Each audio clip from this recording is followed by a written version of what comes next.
August 4, 2026, Saltillo, Mexico. A reported attack would set an international manhunt in motion. 3 people were killed. A fourth was left critically wounded. Reporting identifies the survivor as Eberle's former partner and the mother of his young son. And the child, just 3 years old, was suddenly at the center of the search. The man Mexican authorities accused of being responsible was a Texas peace officer.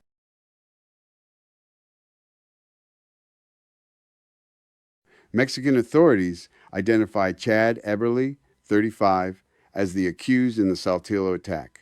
The allegation is not a conviction. Eberle has not been convicted and is entitled to the presumption of innocence. Authorities say that after the shooting, Eberle traveled north with his 3-year-old son.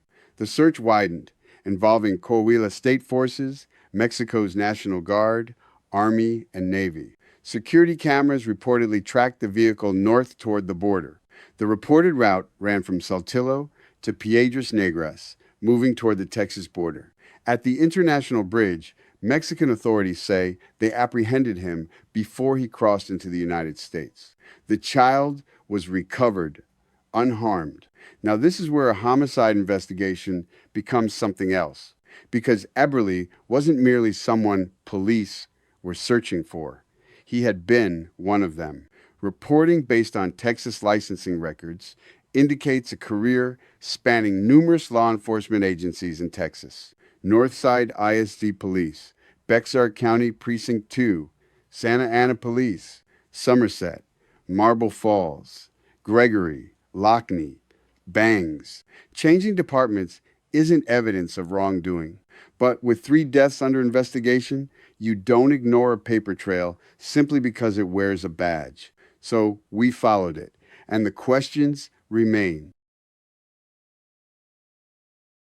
6 employers don't automatically give us 6 failures. They give us 6 places to start asking questions.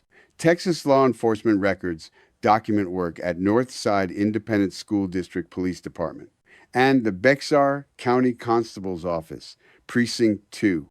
They also list Lockney Police Department and Bangs Police Department. Employment is not by itself evidence of wrongdoing. The documented timeline also includes entries associated with Somerset, Marble Falls, and Gregory. Royce's question is not whether every agency failed. It is what each hiring process knew, checked, and recorded. Mexican court reporting has also raised alleged previous domestic violence issues and a U.S. restraining order. That reporting must be separated into 3 buckets: documented fact, a prosecutor's allegation, and information not independently verified.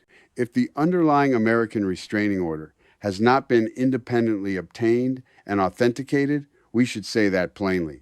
Mexican prosecutors allegedly contend Eberle entered Mexico carrying a .45 caliber firearm despite an existing U.S. restraining order. That does not tell us what the order legally prohibited or who knew about it, or whether it was available during a background investigation. Did it legally restrict firearm possession? And if restrictions existed, how was the firearm allegedly carried into Mexico? This matters. An allegation isn't magically transformed into a fact because somebody printed it. Paper is patient. It will hold almost anything. Evidence requires considerably more work. A police department doesn't, or certainly shouldn't, hire an officer on a handshake and a resume. Simple version: hiring can involve licensing information, previous employment records, and a background investigation. Which brings us to the question sitting underneath this entire investigation. What information followed Chad Eberle from one department to the next? Because a system can have every safeguard imaginable, but a safeguard only protects you when somebody uses it. Now we arrive at the uncomfortable part, not who we can blame, what we can prove. Examine what relevant Texas law enforcement agencies were required to review when hiring or retaining Eberle at the applicable time. There is a temptation in a case like this to search for one moment when everything went wrong. Life rarely gives us that convenience. Sometimes catastrophe arrives without warning.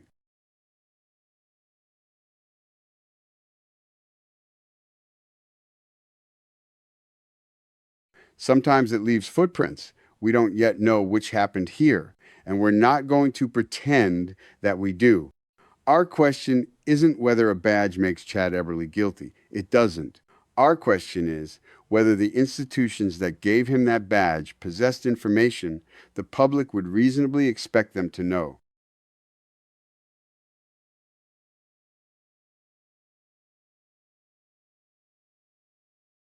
And if they did, what happened to it?